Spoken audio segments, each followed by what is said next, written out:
Muy buenos días, amada iglesia.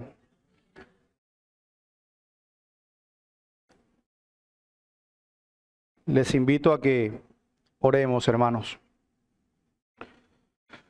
Oh Padre nuestro que estás en los cielos, te damos gracias, Señor. Gracias una vez más por el honor que nos das de venir a tus atrios, a adorarte, a alabarte, a cantar himnos a tu nombre, Señor, y a oír tu santa palabra.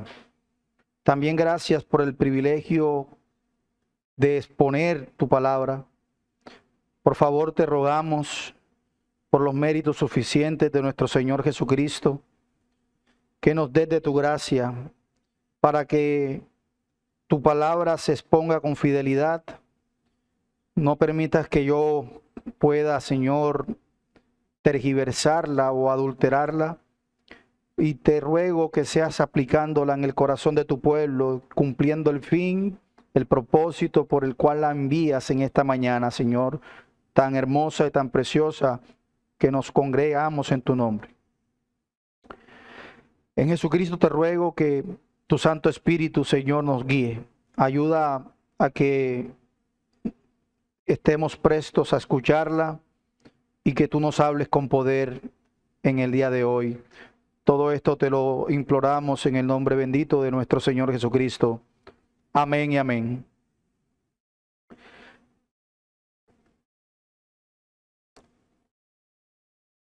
Hoy, 4 de junio del año 2023, Día del Señor, celebraremos la Cena del Señor. Y nos resultó un poco prudente traer un sermón de transición en esta mañana. Porque si hay algo, hermanos, que define la vida de un hombre, es aquello en lo que el hombre suele gloriarse, aquello que el hombre exalta por encima de las demás cosas. Y es imposible decir que no exista algo en lo cual el hombre se exalte o en lo cual el hombre descanse. Siempre hay algo en lo que el hombre descansa. Muchos en su habilidad particular, alguna habilidad o algún don en particular.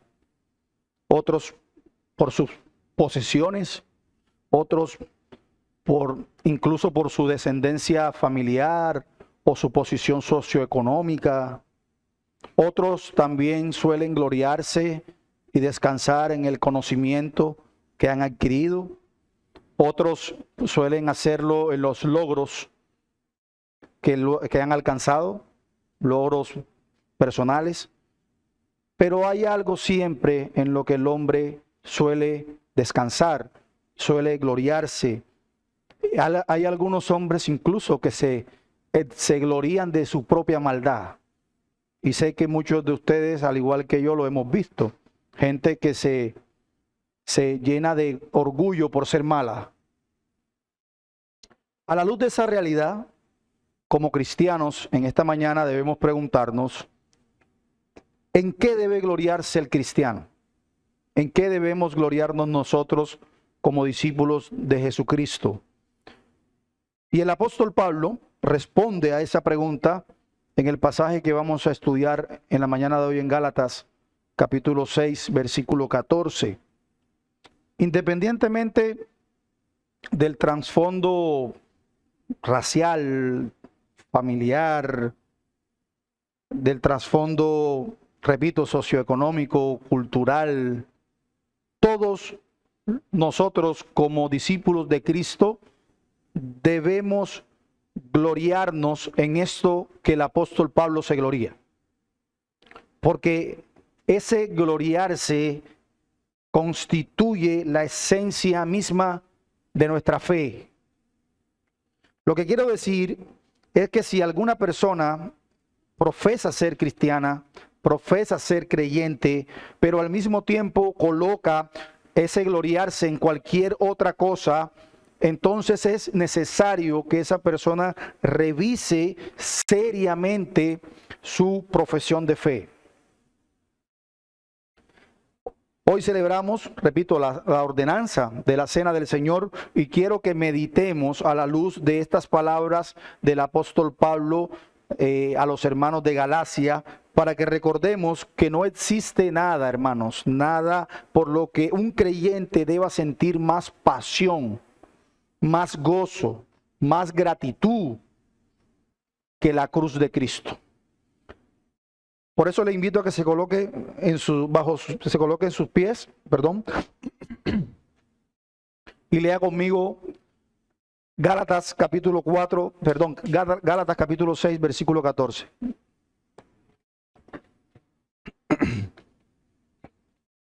Leo para ustedes la bendita palabra del Señor.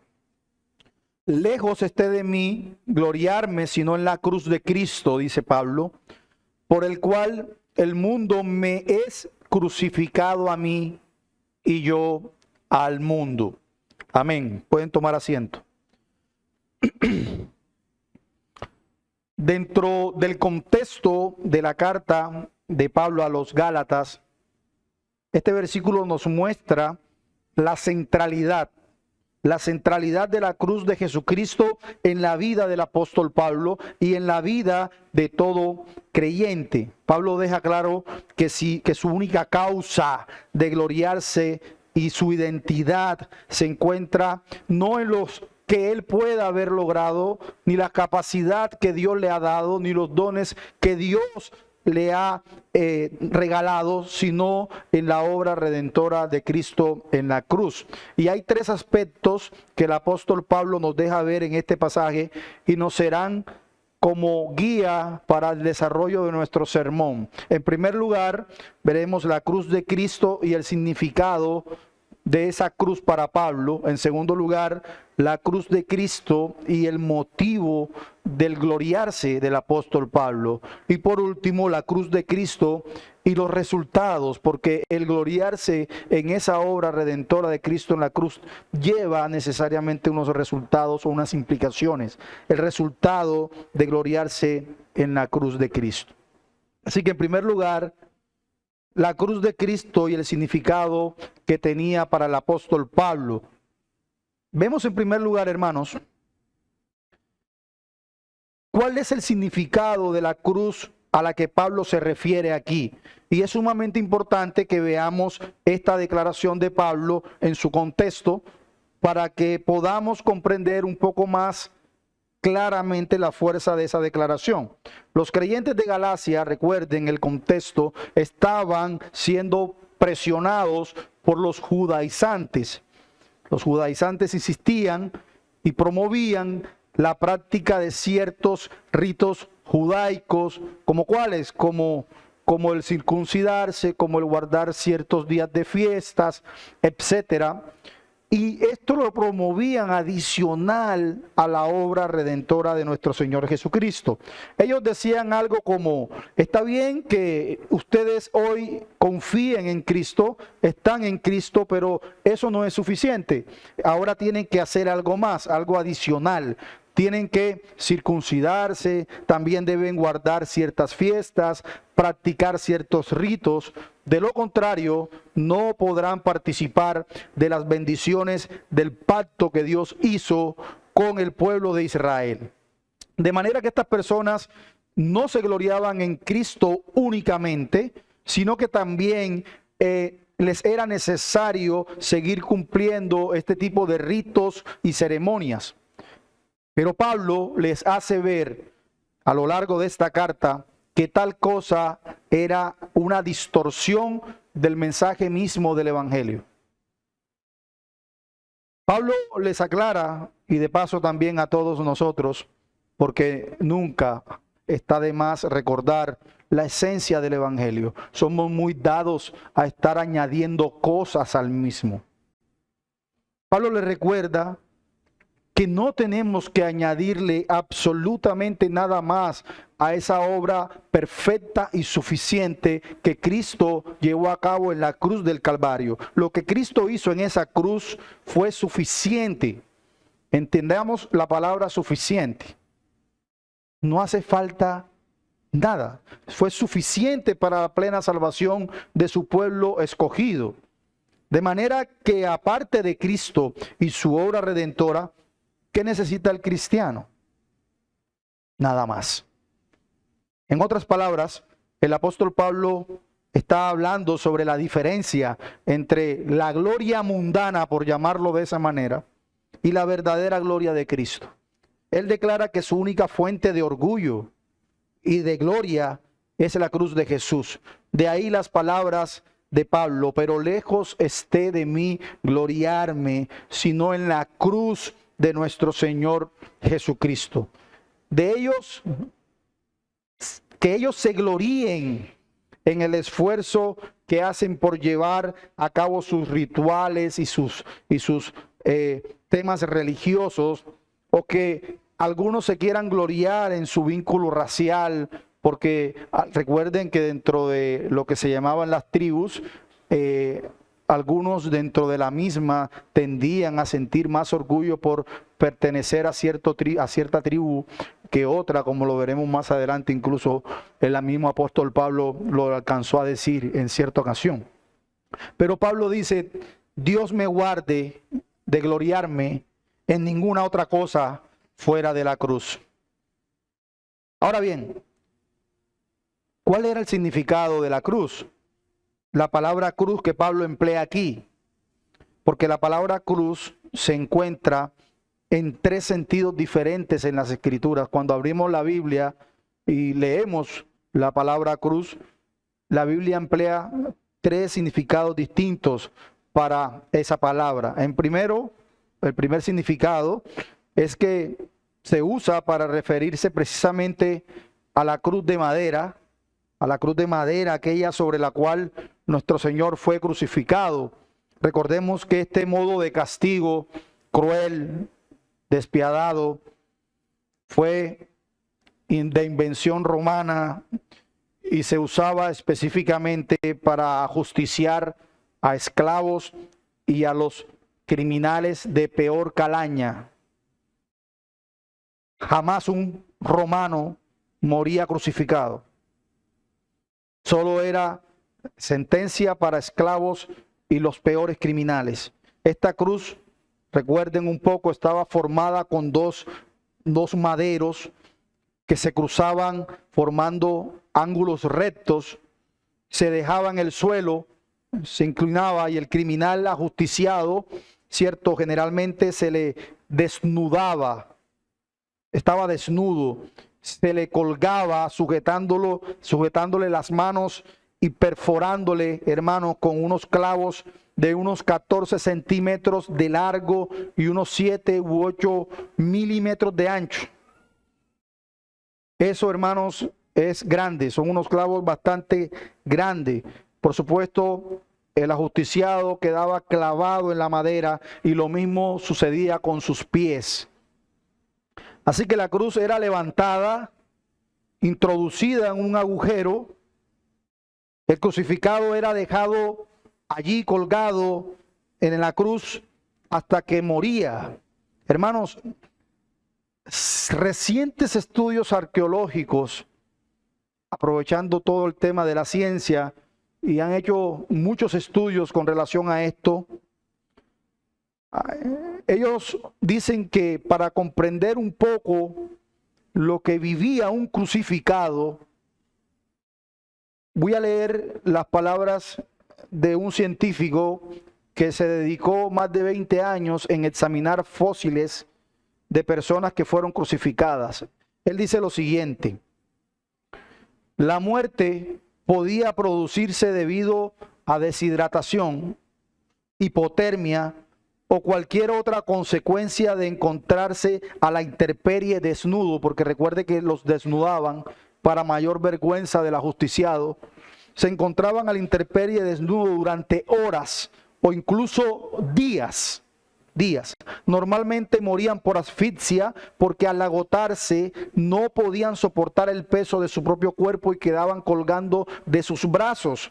O para agilizar su muerte, lo que comúnmente hacían era quebrarle las piernas. De este modo no podían apoyar su cuerpo sobre sus pies y la respiración se les dificultaba aún más, y como consecuencia morían asfixiados. Pero antes de morir, experimentaban los más terribles dolores y sufrimientos, acompañados, por supuesto, en muchas ocasiones, decía esta persona, de náuseas, mareos, vómito. Pero en el caso de nuestro Señor Jesucristo, hermanos, fue mucho peor, porque además de sufrir todo esto que acabamos de mencionar, Él tuvo que sufrir los terribles dolores del infierno en nuestro lugar. Él tuvo que soportar la ira santa de Dios.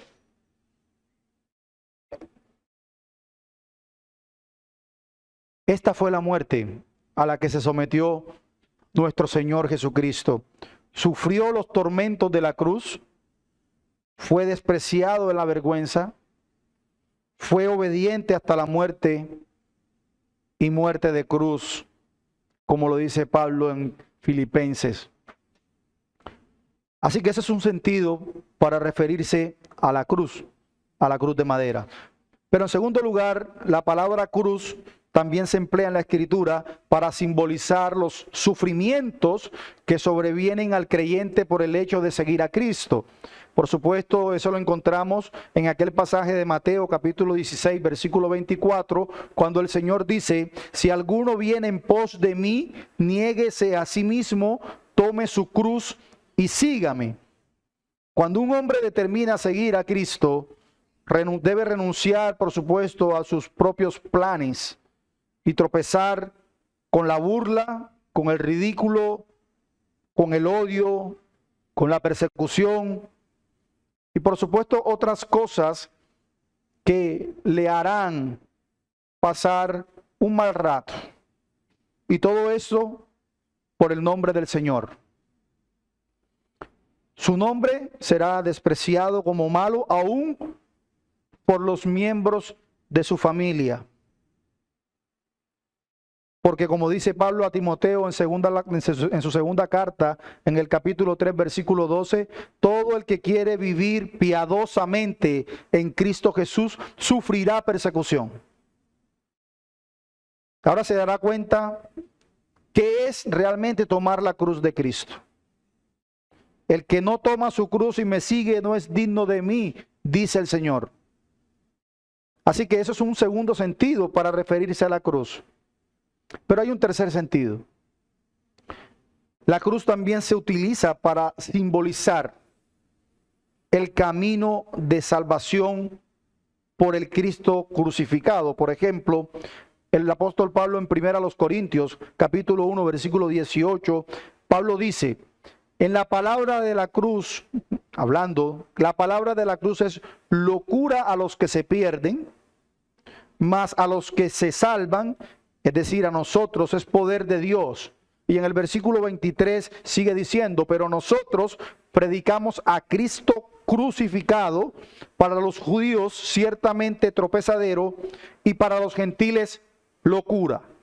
Y es evidente aquí que la predicación de la cruz y la predicación de Cristo crucificado, hermanos, es lo mismo. Es lo mismo. Y este es el significado de la cruz que el apóstol Pablo utiliza en nuestro pasaje. Pero lejos esté de mí gloriarme, sino en la cruz de nuestro Señor Jesucristo. Ese es el nombre que Pablo le da a todo el plan de salvación. Esta pequeña expresión implica y encierra toda la obra gloriosa de nuestro Señor Jesucristo en favor nuestro. Esta palabra implica el amor de Dios al darnos a su Hijo y el amor también de Cristo al darse a sí mismo por nosotros. Por eso dice Pablo en Efesios capítulo 5 versículo 2 que debemos andar en amor como también Cristo nos amó y se entregó a sí mismo por nosotros.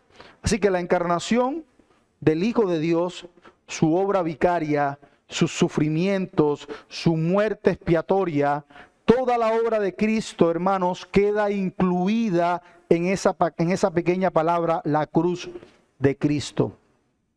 La cruz de Cristo. Y la razón es muy sencilla. Su muerte en la cruz fue el punto más bajo de la humillación del Hijo de Dios, de nuestro Señor. Fue allí, en ese estado, que él clamó: consumado es. Es decir, la obra de mi obediencia ha sido consumada. Mis sufrimientos han concluido. La obra de la redención ha quedado completada y la ira que pasaba sobre mi pueblo ha sido propiciada. Mis hermanos, cuando Cristo inclinó su cabeza y entregó el Espíritu, su obra fue totalmente consumada. Y toda esa obra, el apóstol Pablo aquí la llama la cruz de Cristo. Y es precisamente esto lo que se nos presenta cada vez que nosotros nos congregamos en su nombre a partir el pan y a beber el vino. Recordar la obra completa de Cristo en favor de su iglesia. El amor y la gracia del Señor Jesucristo quedando centrados o concentrados allí. El amor del Padre, el pacto con su Hijo, el amor de Cristo, su encarnación, su obediencia, su muerte, todo eso se nos presenta en aquel pan roto y en aquel vino derramado, hermanos. Como decía un puritano, abro comillas, el sacramento de la cena del Señor es un dulce y silencioso sermón. ¿Y qué se expone en el sermón? Dice el puritano: muchos sermones no contienen a Cristo desde el principio hasta el fin. Muchos le presentan de forma confusa e imperfecta. Pero aquí en la cena del Señor, dice él, no existe nada más sino Cristo y este crucificado. Rica y elocuente ordenanza. Pedid que la visión de aquel pan quebrado y de aquel pan partido pueda también quebrantar nuestros corazones y haga brotar de ellos un vivo amor hacia el Cordero de Dios. Dice el puritano: pedid que haya conversiones ante la visión del pan partido y del vino repartido. Cierro comilla. Ojalá, hermanos, nosotros podamos mirar atentamente la cruz de nuestro Señor Jesucristo para obtener una más profunda y plena visión del camino del perdón, del camino de la santidad. Ojalá podamos contemplar lo que hizo el apóstol Pedro, por ejemplo, que luego de negar a nuestro Señor Jesucristo 3 veces, cayó quebrantado y conmovido por su pecado. Y su corazón orgulloso fue llevado hasta lo sumo, donde lloró amargamente por su pecado. Ojalá podamos contemplar aquel pan y podamos hacer lo mismo que hizo aquel centurión romano, por ejemplo, que vigilaba bajo la cruz de Jesús y cuando lo vio morir, vio cómo se quebraban las piedras y clamó diciendo: verdaderamente este era el Hijo de Dios. Es mi oración en esta mañana que ojalá contemplemos aquel pan roto y veamos las mismas cosas. Y ojalá que nuestro corazón logre ser quebrantado y podamos ser guiados a invocar el nombre del Señor con plena sinceridad. No por un mero ritualismo. Cuando el ladrón en la cruz vio la cara de nuestro Señor y contempló su majestad santa, clamó: Señor, acuérdate de mí. Acuérdate de mí cuando vinieres en tu reino, o cuando estés en tu reino. Y el pan roto revela esa misma verdad. Y esa misma gracia puede impulsarnos a nosotros a clamar: Señor, acuérdate de mí. Sé propicio a mí, pecador. Así que siempre recordamos y reconocemos que nuestra salvación y que nuestra identidad se basan completamente en lo que Cristo ha hecho por nosotros en la cruz. Esto nos libera de la necesidad de buscar algún tipo de reconocimiento o aprobación humana. Nos obliga a dejar de demandar que se nos tenga en cuenta para ser de alguna forma exaltados. Porque encontramos la verdadera satisfacción y la seguridad en la obra consumada de Cristo. De manera que al referirse a la cruz, el apóstol Pablo se está refiriendo a toda la obra gloriosa de Cristo en favor nuestro. Ahora bien, ¿cuál era el motivo de la gloria de Pablo? O si desean ponerlo de otra manera, ¿cuál era la jactancia de Pablo? Porque nosotros, hermanos, que aún pecamos y seguimos pecando y aún tenemos esa guerra contra el pecado, tenemos una tendencia natural a buscar reconocimiento. Y si hay algo claro, es que el cristiano es la única persona que no tiene en nada de qué jactarse, porque todo lo ha recibido. ¿Dónde está pues la jactancia? Queda excluida. ¿En qué se jactaba Pablo? Nuestro texto responde, y eso nos conecta con nuestro segundo encabezado. La cruz de Cristo y la manera o la forma, el motivo de la gloria de Pablo. Dice Pablo, pero lejos esté de mí gloriarme, sino en la cruz de nuestro Señor Jesucristo.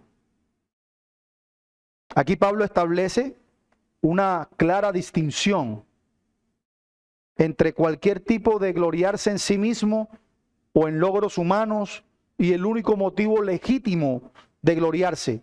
¿Cuál es? Dice Pablo, la cruz de Jesucristo. Es decir, el apóstol Pablo reconoce que cualquier otro motivo de orgullo, de vanagloria, es insuficiente y carece de valor en comparación con la obra suficiente de Cristo en la cruz. Eso quiere decir entonces que Pablo hacía ya mucho tiempo que había dejado el camino de la justicia por las obras de la ley. El hombre natural, es decir, el no regenerado, busca la salvación por su mano. Es algo que incluso nosotros, por supuesto, antes de conocer al Señor Jesucristo, buscábamos. Haciéndose a sí mismo mejor ante los ojos de Dios. Pensando ignorantemente que podemos conseguir algo de favor por lo que hacemos. El hombre natural pretende enmendar su vida a través de un conjunto de normas de conducta para poder buscar justificación a los ojos de Dios. Incluso va más adelante. El hombre sin Cristo quiere revestir sus pecados mediante la observancia de preceptos religiosos. Por eso le fascina la religiosidad. Es posible, todos los domingos a la iglesia, ora todos los días, es posible, lee la Biblia todos los días, sí, participa incluso de las ordenanzas religiosas, se ocupa, se interesa profundamente por la religión e intenta que ella entre en su corazón. ¿Y todo ello para qué? Para poder presentarse como bueno delante de Dios y así tenga él, dicen ellos, la obligación de perdonarle. Y vemos ese caso claro cuando el fariseo y el publicano oraban.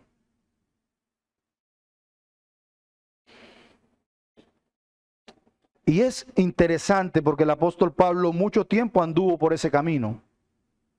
Pablo fue un fariseo guardado irreprensiblemente a la justicia de la ley. Exteriormente y ante los ojos del pueblo de Israel, el apóstol Pablo era un hombre irreprensible y se le tuvo por un hombre religiosamente respetado. ¿Qué más podía añorar un fariseo en su carrera religiosa que la aceptación y el respeto de todos? Pero cuando agradó a Dios abrir los ojos del apóstol Pablo, lo apartó de una vez y para siempre de este camino de autojustificación. Pablo nunca alcanzó la paz observando este camino, hermanos. Nunca. Así como ninguno de nosotros la alcanzó antes de llegar a Cristo. Por eso Pablo dice en Filipenses capítulo 3, versículo 7, pero cuantas cosas eran para mí ganancias, ¿como cuáles? Como eso, como ser respetado por todos los que se consideran respetados. ¿Y cuántos de nosotros no vivimos aún en esa tendencia? Queremos y buscamos ser respetados. Exigimos ser respetados. Pero Pablo, ¿qué dice? Aún estimo todo eso como pérdida, toda esa admiración y respeto que tenían hacia mí por lo religioso que era. Todo eso para mí hoy lo estimo como pérdida por amor de Cristo. Al conocer a Cristo se despidió para siempre de aquella forma de vida. Y no solo eso, hermano, sino que además lo tuvo como basura. Todo lo que antes consideraba ganancia lo he estimado como pérdida para ganar a Cristo. Y por supuesto vemos el cambio radical y una postura de humildad y de renuncia a cualquier motivo de orgullo basado en su propia capacidad en estas palabras de Pablo. Él no buscaba nada de eso, ni logros ni estatus. Reconoce que cualquier forma de gloriarse en sí mismo es contraria al evangelio de la gracia de Dios. Martin Lloyd-Jones, en su libro La Cruz de Cristo, un libro que recomiendo ampliamente, él comenta lo siguiente. Él le llama a este texto la prueba de fuego del cristiano. A este pasaje de Gálatas capítulo 6, versículo 14. Martin Lloyd-Jones preguntaba, ¿quieres saber si una persona realmente es cristiana? Pregúntale qué piensa acerca de la cruz, porque el verdadero cristiano se gloría en ella, mientras que el resto de los hombres tropieza en ella. De hecho, los creyentes se glorían en la cruz por la misma razón que los no creyentes la aborrecen. Sigue diciendo Martin Lloyd-Jones, y no estoy hablando de la cruz como símbolo.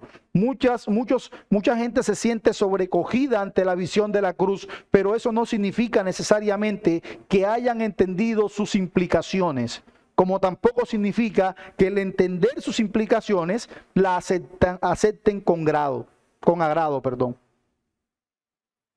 Hermanos, ¿saben por qué el hombre natural aborrece el mensaje de la cruz? Y creo que sí lo sabemos. Porque la cruz echa por tierra nuestro orgullo humano. La esencia del mensaje que emana de la cruz no es agradable al hombre natural. Para nada es agradable. Porque pone al descubierto la condición de indigencia, la condición de miseria espiritual en la que yace el hombre y lo confronta con la realidad de que no puede salvarse a sí mismo. La salvación del hombre no se encuentra en sus ideas, no se encuentra en sus programas educativos, ni tampoco en sus buenas obras. La salvación del hombre depende enteramente de lo que ocurrió hace 2000 años en la cruz del Calvario. Y el cristiano que ha entendido ese mensaje y lo ha abrazado con todo su corazón por medio de la fe, es el que ha entendido el evangelio. Por eso Martin Lloyd-Jones dice que ese texto es la prueba de fuego del cristiano. Y parece algo elemental, ¿cierto? Porque todo el tiempo vivimos hablando de esa cruz y todo el tiempo vivimos hablando de la obra expiatoria de nuestro Señor Jesucristo. Pero hermanos, donde quiera que encontramos a una persona que esté descansando en cualquier otra cosa para salvarse, que no sea la obra de Cristo en esa cruz, podemos estar completamente seguros de que esa persona no ha entendido el evangelio. Y precisamente no son los que están afuera, sino muchos que estamos dentro. En otras palabras, el que no se gloría en Cristo no es cristiano.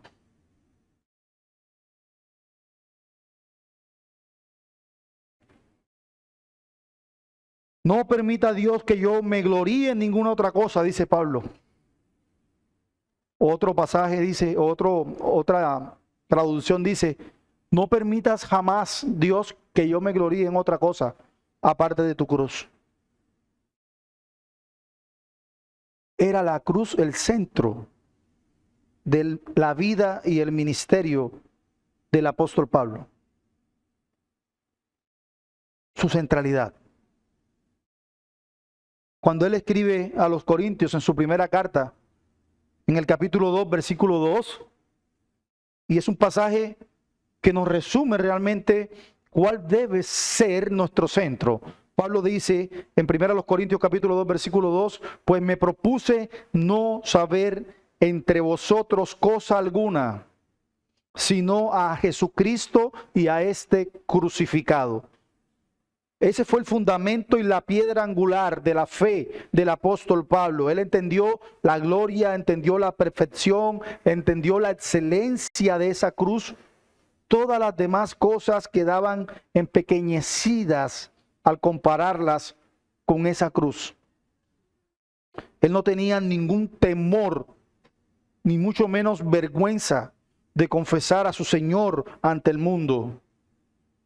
Él no se avergonzaba de aquel camino que significaba su salvación. Antes de conocer la cruz, por supuesto, Pablo se jactaba de su vida irreprensible como fariseo, pero después de la obra de gracia salvadora que Cristo hizo en su vida, se gloriaba de ser el primero de entre los pecadores salvos por gracia. Antes se gloriaba en el convencimiento, en el conocimiento adquirido bajo los pies de Gamaliel. Pero ahora se gloriaba por ser tildado de loco por causa de Cristo. Y yo pregunto, hermanos, ¿nosotros en verdad tenemos esa convicción? ¿En verdad nosotros hemos sido llevados en nuestra manera de pensar y en nuestra manera de vivir a gloriarnos en la cruz de Cristo? ¿En verdad hemos abandonado totalmente ese antiguo camino de la salvación por las obras de la ley? ¿O nuestro corazón aún sigue apoyándose firmemente en ese camino, aunque a veces no lo reconozcamos? ¿Será que aún pretendemos ser aceptos delante de Dios por nuestra buena conducta o por nuestros quehaceres religiosos? ¿Estamos buscando nuestra propia justicia? ¿Estamos dando mayor valor a nuestros propios ejercicios espirituales o religiosos que a la obra que Cristo llevó a cabo en la cruz? Porque si nos gloriamos en otra cosa, hermanos, desechémoslo para siempre. Toda justicia que nuestro corazón pueda cumplir está extremadamente corrompida y jamás podrá justificarnos, jamás, delante de Dios.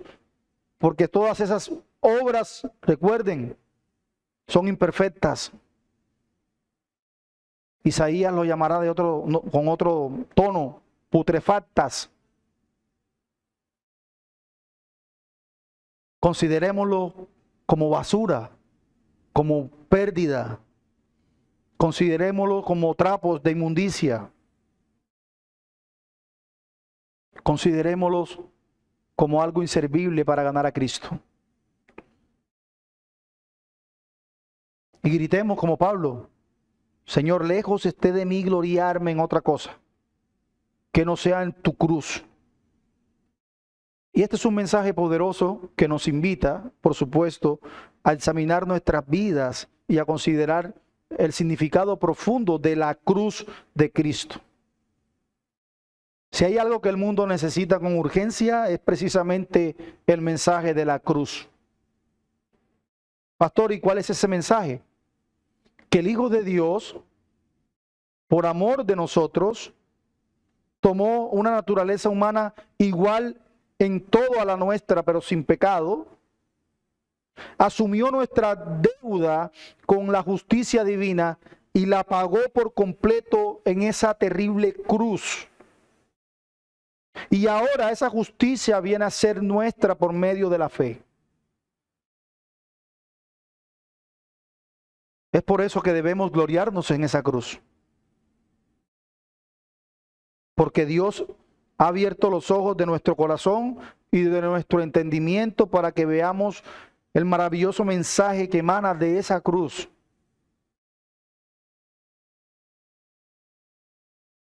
Por eso quiero hacerles una pregunta y que respondan con toda sinceridad delante del Señor.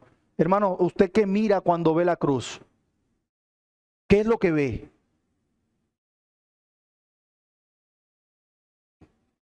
Porque si no podemos ver el inefable amor de Dios, que estuvo dispuesto a sacrificar lo que más amaba, lo más preciado para Él, por personas como nosotros. Si no vemos ese inefable amor cuando vemos la cruz, ¿qué es lo que vemos? Si cuando vemos la cruz no podemos ver la pureza y la santidad de Dios, que jamás puede pasar por alto nuestros pecados, y tuvo que castigar en su lugar a su Hijo, en nuestro lugar a su Hijo. Si no vemos la pureza y la santidad de Dios, ¿qué vemos? ¿Qué vemos en esa cruz?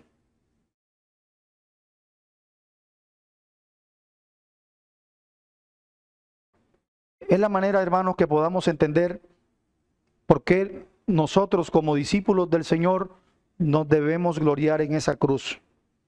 Porque allí vemos el amor, la justicia y la santidad de Dios.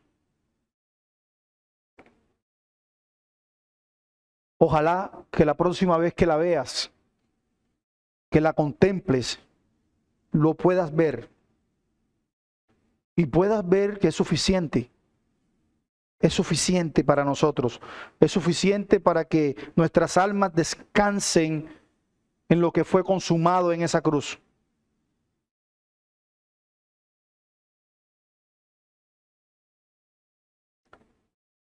Pero hay algo más que debemos ver en el texto. Y son los resultados de gloriarse en la cruz. Porque eso tiene unas implicaciones. Eso nos lleva a nuestro último punto, la cruz de Cristo y los resultados de gloriarse en ella. Dice Pablo, pero lejos esté de mí gloriarme, sino en la cruz de nuestro Señor Jesucristo. Y escuchen, por quien el mundo me es crucificado, a mí y yo al mundo. Y por supuesto, si miramos con atención eso que Pablo acaba de decir, esas palabras encierran un llamado a la introspección y por supuesto también es un recordatorio de la verdadera fuente de nuestra esperanza y redención. En medio de un mundo que valora la fama, el poder, el éxito material, es fácil caer en la tentación de buscar nuestra gloria y satisfacción personal en esas cosas efímeras y temporales. Sin embargo, Pablo nos insta a apartarnos de esa mentalidad y centrarnos en la cruz de Cristo. Pablo entendió que por causa de la muerte de nuestro Señor en la cruz y nuestra asociación con Él por la fe, nuestra relación con el mundo debió cambiar radicalmente. Antes de conocer al Señor estábamos vivos para el mundo, pero nuestro Señor que obró en nosotros la gracia, ahora estamos vivos para Él, pero muertos para el mundo. Y tal vez la mejor explicación que podemos dar al pasaje es aquel mismo que el apóstol Pablo nos da en Gálatas capítulo 2 versículo 20 y quiero que lo lea conmigo. Gálatas capítulo 2 versículo 20.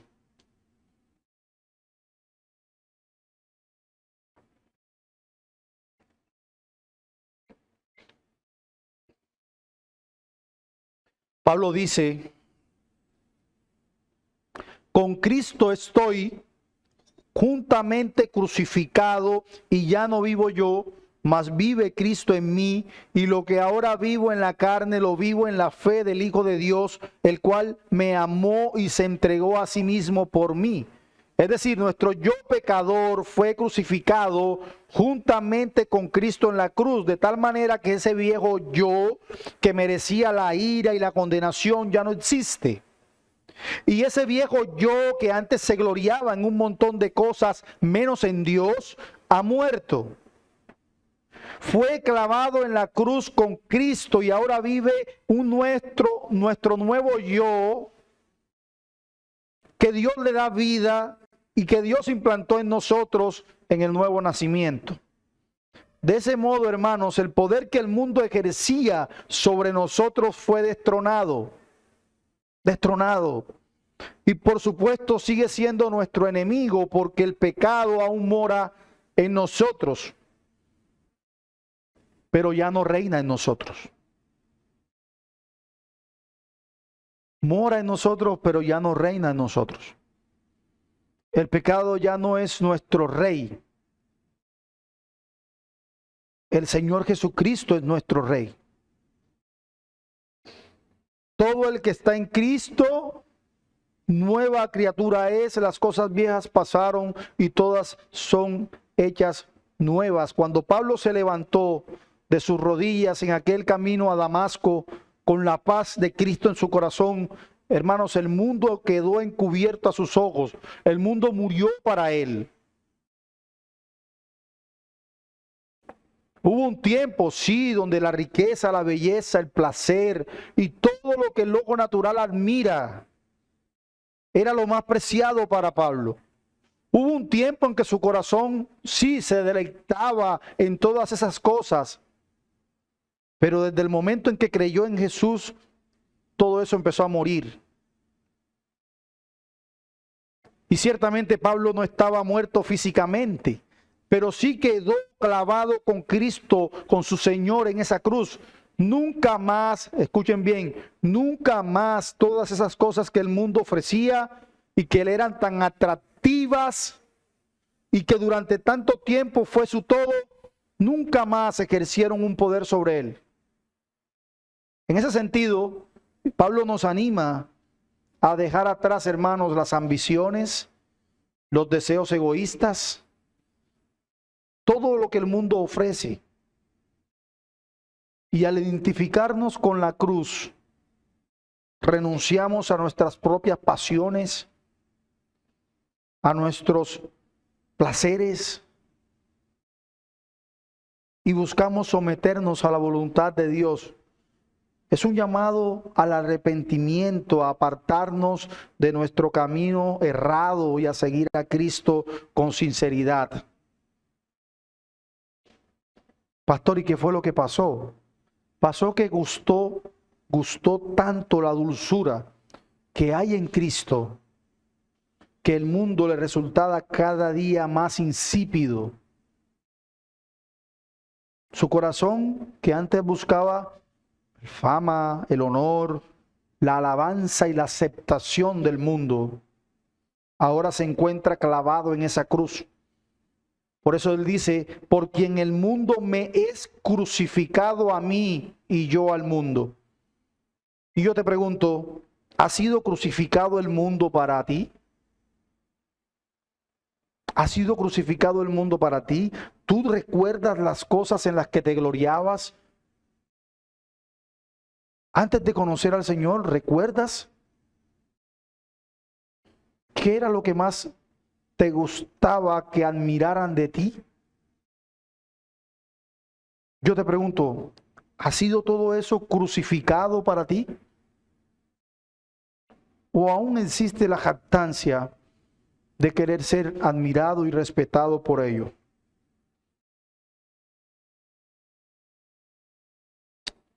El mensaje de la cruz, hermanos, nos confronta con la necesidad de reconocer nuestras faltas, con la necesidad de arrepentirnos, de buscar una relación cada día más cercanas con el Señor, nos invita a dejar de buscar nuestra gloria en las cosas temporales, en las cosas efímeras, y encontrar nuestra verdadera identidad y propósito en Jesucristo. Así que en esta mañana el Señor nos exhorta a reflexionar sobre nuestra vida a la luz de este pasaje. ¿En qué cosas estamos buscando gloria? Y no nos mintamos. No nos mintamos, porque el primer factor de orgullo es precisamente creer que no somos orgullosos. Ese es el primer indicio de que somos orgullosos. Pretender creer que no lo somos. Si hemos permitido que el mundo influya en nosotros y nos desvíe de la voluntad de Dios, es tiempo de examinar nuestros corazones y de entregarnos completamente a Cristo en arrepentimiento y fe. Y ahora que participemos en la cena del Señor, recordemos todo lo que Cristo, hermanos, tuvo que vivir y tuvo que experimentar en esa cruz. Pero sobre todo recordemos que la muerte no lo pudo derrotar. Y es nuestro consuelo. Él se levantó victorioso de esa cruz, de esa tumba. Y se levantó victorioso para que nosotros también podamos participar eternamente de su victoria. Que nuestro Señor Jesucristo sea cada vez más precioso, más hermoso, más excelso, más dulce a nuestros ojos, de tal forma que sea nuestra centralidad. Que el Señor nos conceda que en esta vida no deseemos otra cosa que vivir para Él y tener comunión con Él. Que el Señor bendiga su palabra y nos ayude. Oramos y luego pasamos a la celebración de la ordenanza. Oh Señor, te damos gracias por tu palabra. Te ruego, Señor, me perdones por la deficiencia, pero que eso no sea un obstáculo, Dios, para que tu palabra cumpla el fin por el cual la enviaste. Ayúdanos a ser conscientes cada día más, reconocer nuestra debilidad, nuestra fragilidad, también, Señor, nuestra indignación, nuestro pecado. Muéstranos y déjanos ver realmente la indulgencia. Ayúdanos a mortificar nuestras iniquidades y nuestros pecados. Prepara nuestros corazones para que podamos disfrutar de tu ordenanza con gozo y alegría, siempre anhelando tu regreso, Señor, porque tu regreso nos alienta, nos motiva. Gracias por esta iglesia, por tu preciosa grey. Yo te ruego sigas ayudándonos a seguir perseverando juntos y que tu Santo Espíritu cada día nos santifique en tu verdad. Gracias en el nombre bendito de Jesucristo. Amén y amén. Les ruego ahora, hermanos, que por favor los hermanos encargados de los elementos puedan pasar a repartirlos.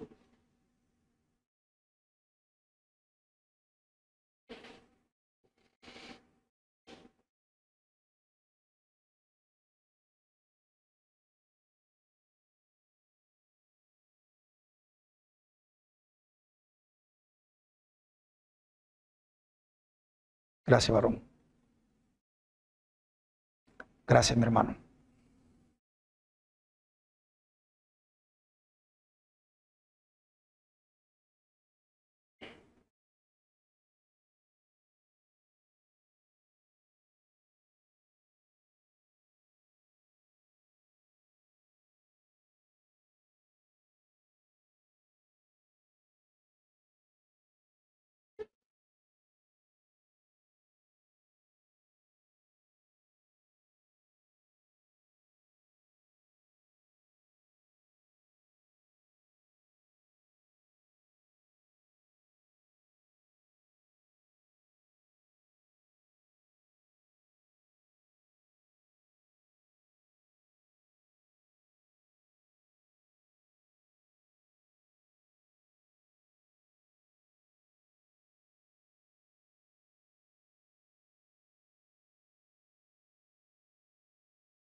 ¿Todos tienen elementos?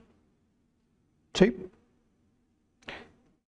La institución de la Cena del Señor, como hemos venido siempre manifestando, es una ordenanza del nuevo pacto y es una ordenanza supremamente importante. Hoy es un día importante, porque hoy hemos venido a sentarnos a la mesa del Señor. El Señor mismo la instituyó en Mateo capítulo 26, versículo del 26 en adelante. Dice el evangelista Mateo que mientras comían, nuestro Señor Jesucristo tomó pan y habiendo dado gracias, lo bendijo y lo partió y dándolo a los discípulos dijo, tomad, comed, esto es mi cuerpo. Y tomando una copa y habiendo dado gracias, se la dio diciendo, bebed todos de ella, porque esto es mi sangre del nuevo pacto, que es derramada por muchos para el perdón de los pecados. Y os digo que desde ahora no beberé más de este fruto de la vid hasta aquel día cuando lo beba de nuevo con vosotros en el reino de mi Padre. Y después de cantar un himno, salieron hacia el monte de los olivos. Esta institución tan preciosa que encontramos en Mateo, el apóstol Pablo refuerza la misma con unas advertencias en la primera carta a los Corintios, en el capítulo 11, versículo 27. Dice Pablo, de manera que cualquiera que comiera este pan o bebiera de esta copa del Señor indignamente, será culpado del cuerpo y de la sangre del Señor. Por tanto, pruébese cada uno a sí mismo y coma así del pan y beba de la copa, porque el que come y bebe indignamente, sin discernir el cuerpo del Señor, juicio come y bebe para sí. Y lo mencionamos y lo seguiremos mencionando. ¿Qué significa tomar la cena del Señor indignamente? Puede significar, como lo dice Pablo, sin discernir el cuerpo, puede significar tomar con indiferencia el verdadero significado del pan y la copa, por supuesto olvidando el tremendo precio que nuestro Señor Jesucristo pagó por nuestra salvación. No entender el Evangelio. Sabemos, hermanos, que el pan simboliza su cuerpo, el cual sería partido. Sabemos por la Escritura que, por supuesto, ningún hueso suyo fue quebrado, pero él sufrió un terrible castigo. De alguna manera quedó irreconocible. Se ofreció su cuerpo en propiciación, recibiendo toda la ira de Dios en nuestro lugar. Pero el vino también simboliza su sangre, sangre que sería derramada para expiar el pecado de su pueblo escogido, para redimir a su iglesia de la esclavitud del pecado donde se encontraba cautiva, pero también indicaba de la muerte que él iba a padecer. Y por supuesto nos recuerda lo que dice el autor de Hebreos en el capítulo 9, versículo 22, que sin derramamiento de sangre no hay perdón de pecados. Así que no entender esto significa o puede significar tomar la cena del Señor indignamente, pero también puede significar permitir que esta ordenanza tan preciosa, tan importante, se convierta en un ritual frío, en un ritual muerto, sin que lleguemos a tener la capacidad de dimensionar la importancia de sentarse a la mesa del Señor. Recuerden, antes éramos sus enemigos, lo odiábamos, detestábamos al Señor. Éramos hijos de ira, enemigos abiertos. Pero por su gracia y su misericordia, hoy nos invita a su mesa. Por eso no puede ser un ritual frío, sin sentido.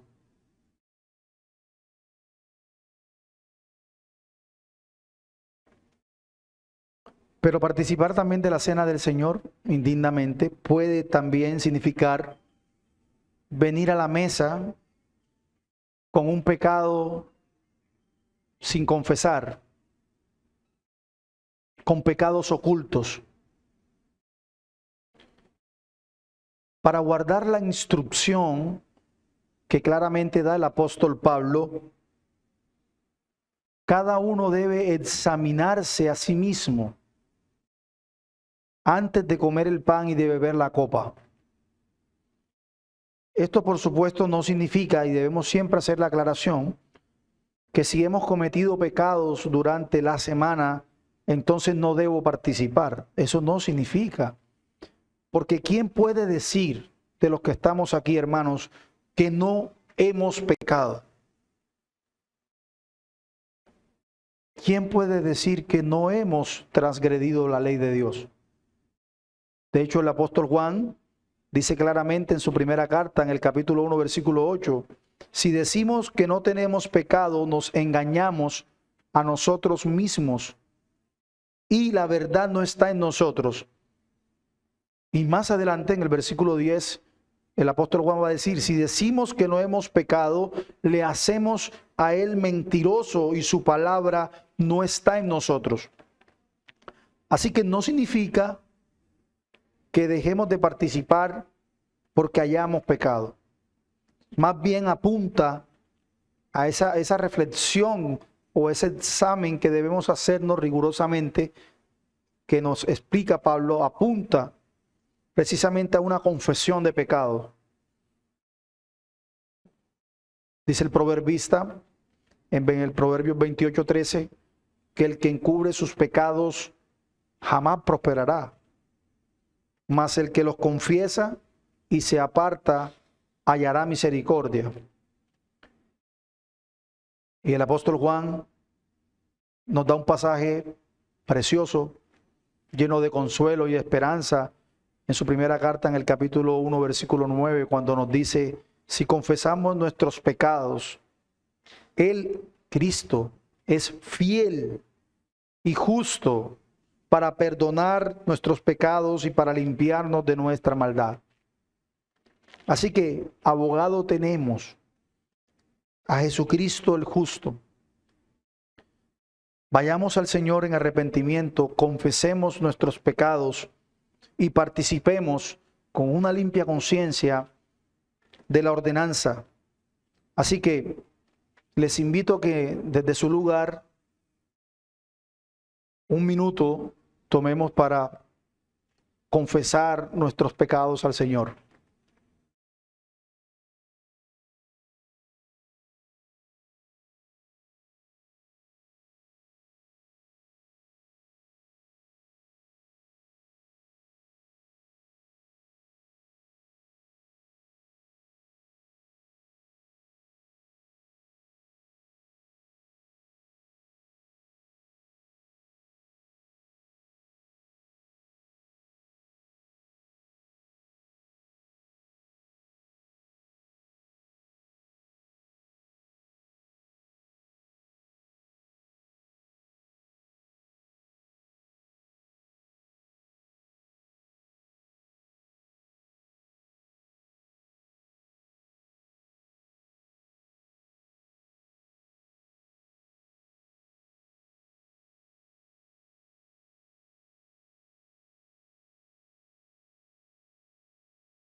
En el nombre de Jesús.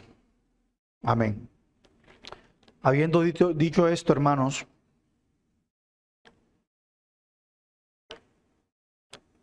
procedo a leer para ustedes. Primera a los Corintios capítulo 11, versículo 23. Dice el apóstol Pablo, porque yo recibí del Señor lo que también os he enseñado, que el Señor Jesús, la noche que fue entregado, tomó pan y habiendo dado gracias, lo partió y dijo, tomad, comed, esto es mi cuerpo, que por vosotros es partido. Haced esto en memoria de mí. Por lo que le pido a nuestro amado hermano diácono Vincent, que por favor se coloque sobre sus pies y ore y dé gracias al Señor por el pan. Oremos. Señor y Padre, te damos gracias porque nos permites participar de este maravilloso medio de gracia, Señor. La Eucaristía, Señor, acciones de gracias a ti, Señor, la cena del Señor en la que recordamos no solamente tu sacrificio, sino que en ese sacrificio saliste vencedor, Señor.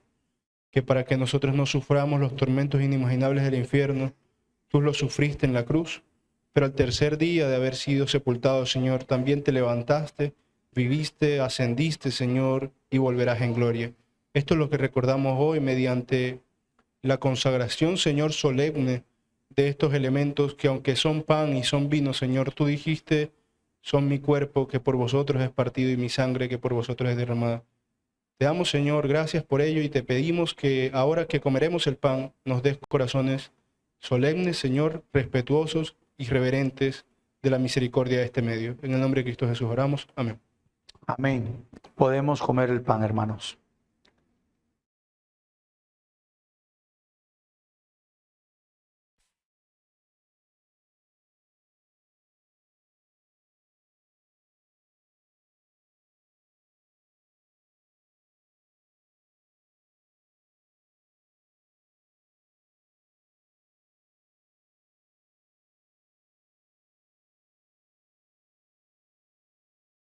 Asimismo también tomó la copa después de haber cenado, diciendo: esta copa es el nuevo pacto en mi sangre. Haced esto todas las veces que la bebiereis en memoria de mí. Le ruego también a nuestro hermano diácono, hermano Luis Ardila, que por favor ore y dé gracias al Señor por la copa. Padre nuestro que estás en los cielos, gracias, Señor, por esta oportunidad que nos das de comulgar, de estar delante de tu presencia, de este sacramento, y que podamos recordar que por esta memoria que hoy vemos y sentimos, podemos sentir y vivir en carne propia tu sacrificio, Señor. Señor, ayúdanos a que cada día valoremos tu sacramento. Ayúdanos a que cada día sepamos lo glorioso que es para nuestras vidas, cómo nos libera, cómo nos transforma por medio de ese recordar del Evangelio, Señor. En tu precioso nombre te damos las gracias. Amén. Amén. Podemos tomar la copa, hermanos.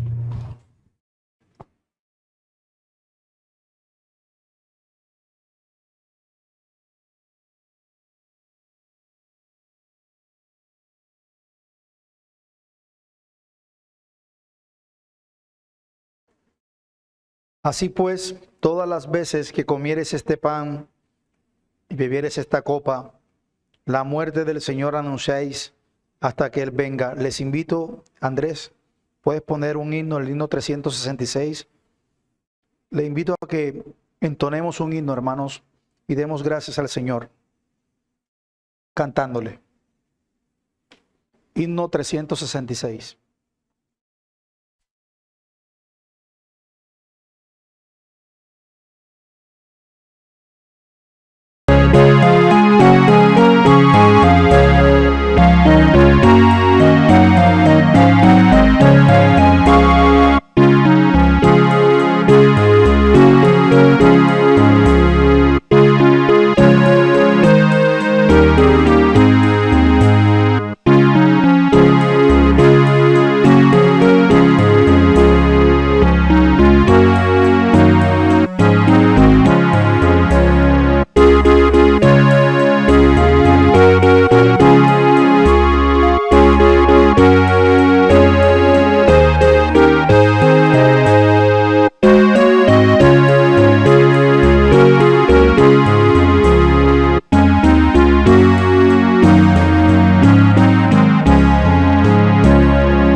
Amén.